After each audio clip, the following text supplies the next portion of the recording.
Good evening, everybody.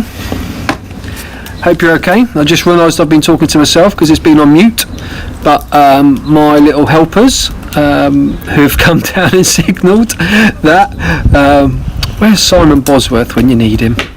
Obviously keeping isolated, so good evening, Simon. As I was saying to myself, and as you can then try and lip sync back on the recording, usually on Maundy Thursday we meet at church, and I'm sure other churches do something similar, or at least kind of commemorate the evening by getting together and reflecting on the weekend that is to come. And of course that's Easter weekend, but for today it's a day where we just have to pause and prepare ourselves for what is going to come tomorrow. And as you saw on the live on the screen before we started, you can join us in worship at 10 a.m. tomorrow morning and 10:30 on Sunday. So it's 10 a.m. tomorrow, 10:30 on Sunday. That's just to confuse you all of the times, of course. And I'm just going to simply read through some of the passages there that are on your screen in front of you, and hopefully the fire will keep me warm. I did try this last week to practice, and it was a lot darker and it was a bit later as well, so I'm quite glad I can actually see the words that I'm reading. So we're going to start by reading John 13. Just give you a few moments to find that. John 13, and we're going to read through 1 to verse 17. It was just before the Passover festival. Jesus knew that the hour had come for him to leave this world and go to the Father. Having loved his own who were in the world, he loved them to the very end.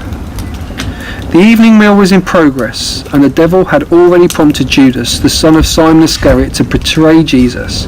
Jesus knew that the Father had put all things under his power, and that he had come from the Father and was returning to God. So he got up from the meal, took off his outer clothing, and wrapped a towel around his waist. After that, he poured water into a basin. He began to wash his disciples' feet, drying them with the towel that was wrapped around him. He came to Simon Peter, who said to him, "Lord, are you going to wash my feet?" Jesus replied, You do not realize now what I am doing, but later you will understand." "No," said Peter, "Look, you shall never wash my feet." Jesus answered, "Unless I wash you, you have no part with me." "Then, Lord," Simon Peter replied, "not just my feet, but my hands and my head as well." Jesus answered, "Those who have had a bath need only to wash their feet. Their whole body is clean. And you are clean, though not every one of you." For he knew who was going to betray him, and that was why he said not everyone was clean. When he had finished washing their feet, he put on his clothes and returned to his place. "Do you understand what I have done for you?" he asked them. "You call me teacher and Lord, and rightly so, for that is what I am. Now that I, your Lord and teacher, have washed your feet, you should also wash one another's feet. I have set an example that you should do as I have done for you. Very truly I tell you, no servant is greater than his master, nor is a messenger greater than the one who sent him. Now that you know these things, you will be blessed if you do them." Just a few moments to pause for you as you just consider those words.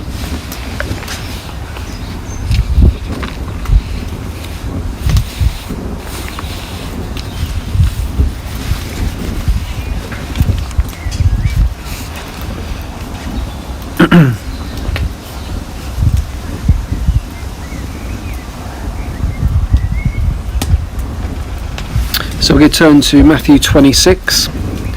And we start from verse 17 through to 30, and then 36 to 46. On the first day of the festival of unleavened bread, The disciples came to Jesus and asked, "Where do you want us to make the preparations for you to eat the Passover?" He replied, "Go into the city to a certain man and tell him, 'The teacher says, my appointed time is near. I am going to celebrate the Passover with my disciples at your house.'" So the disciples did as Jesus had directed them and prepared the Passover. When evening came, Jesus was reclining at the table with the 12, and while they were eating, he said, "Truly I tell you, one of you will betray me." They were very sad, and began to say to one another, one after the other, "Surely you don't mean me, Lord?" Jesus replied, "The one who has dipped his hand into the bowl with me will betray me. The Son of Man will go just as it is written about him. But woe to that man who betrays the Son of Man. It would be better for him if he were not been born." Then Judas, the one who had betrayed him, said, "Surely you don't mean me, Rabbi?" Jesus answered, "You have said so." While they were eating, Jesus took bread, and when he had given thanks, he broke it and gave it to the disciples, saying, "Take and eat. This is my body." Then he took a cup, and when he had given thanks, he gave it to them, saying, "Drink from it, all of you. This is my blood of my covenant, which is poured out for many for the forgiveness of sins. I tell you, I will not drink from this fruit of the vine from now on until that day when I drink it new with you in my Father's kingdom." When they had sung a hymn, they went to the Mount of Olives.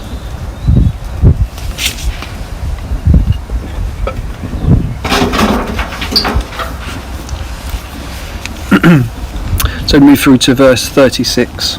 This is still in Matthew 26. Then Jesus went with his disciples to a place called Gethsemane, and he said to them, "Sit here while I go over there and pray." He took Peter and the two sons of Zebedee along with him, and he began to be sorrowful and troubled. Then he said to them, "My soul is overwhelmed with sorrow to the point of death. Stay here and keep watch with me." Going on a little farther, he fell with his face into the ground and prayed, "My Father, if it is possible, may this cup be taken from me. Yet not as I will, but as you will." Then he returned to his disciples and found them sleeping. "Couldn't you men keep watch with me for 1 hour?" he asked Peter. "Watch and pray, so that you will not fall into temptation. The spirit is willing, but the flesh is weak." He went away for a second time and prayed, "My Father, if it is not possible for this cup to be taken away unless I drink it, may your will be done." When he came back, he found again them sleeping because their eyes were heavy. So he left them and went away once more and prayed for the third time and saying the same thing. Then he returned to the disciples and said to them, "Are you still sleeping and resting? Look, the hour has come, and the Son of Man is delivered into the hands of sinners. Rise, let us go. Here comes my betrayer."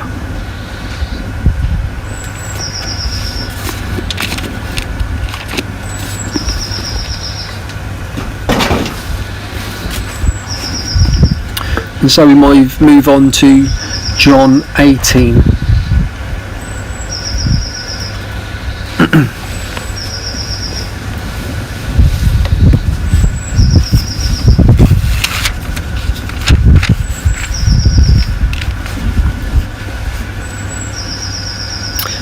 When he had finished praying, Jesus left with his disciples and crossed the Kidron Valley.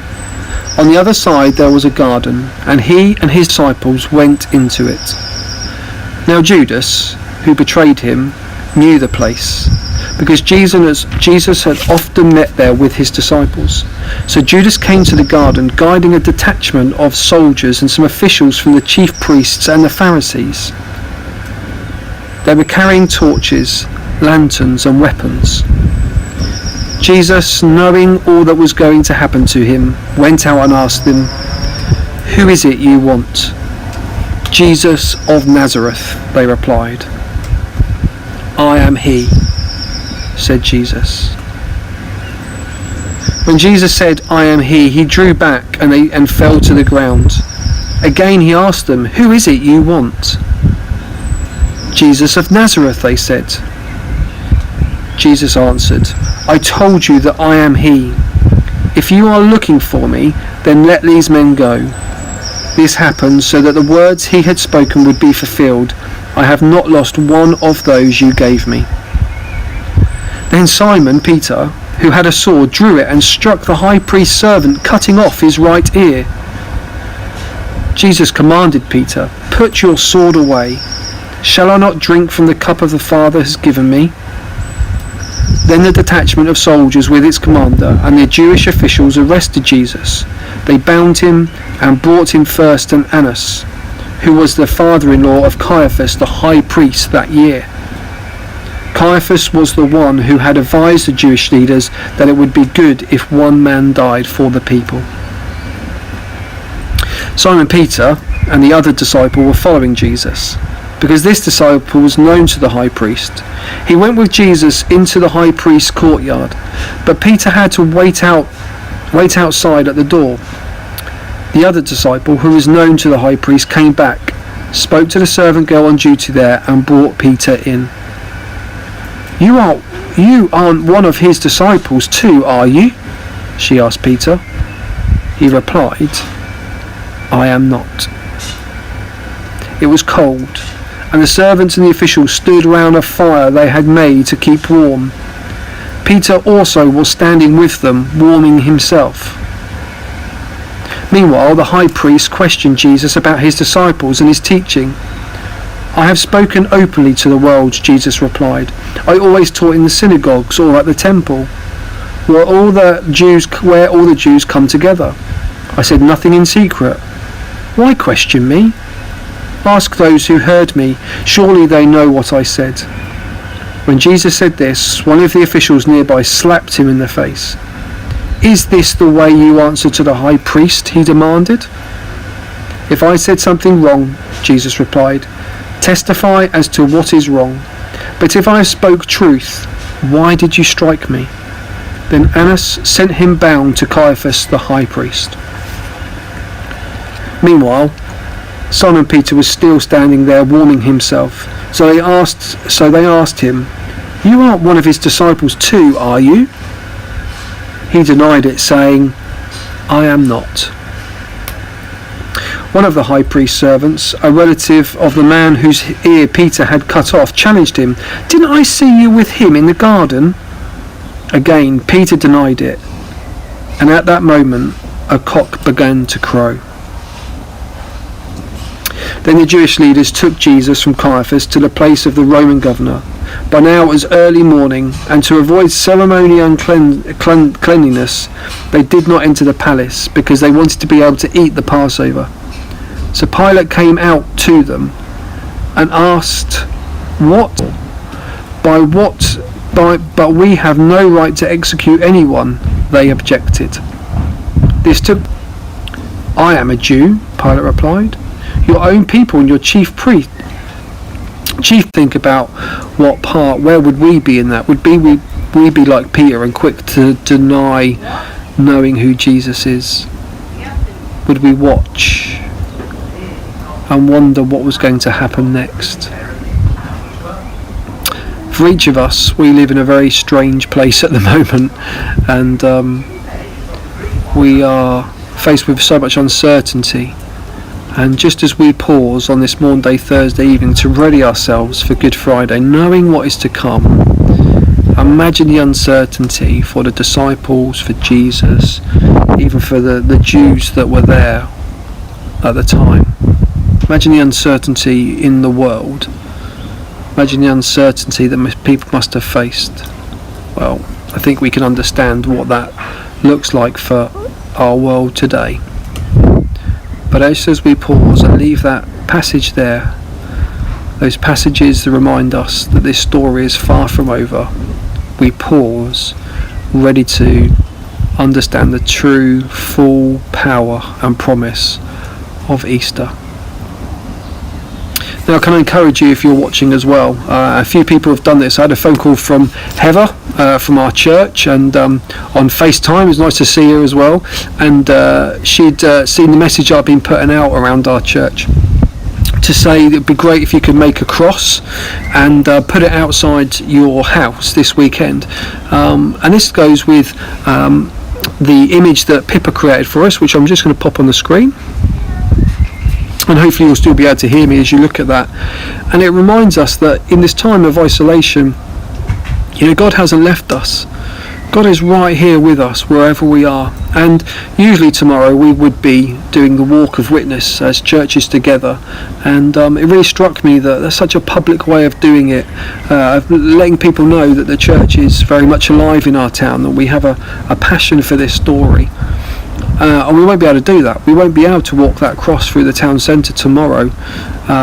So I've asked people, and encourage you, if you're watching and if listening back on this, is to put a cross, even if it's not tomorrow, over the weekend, put a cross outside your church to remind people that we are isolated, but we are never alone.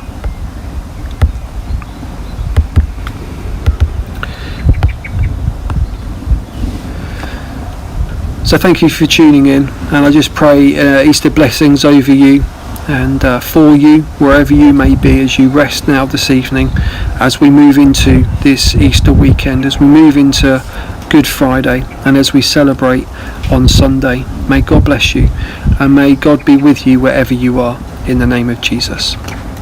Amen.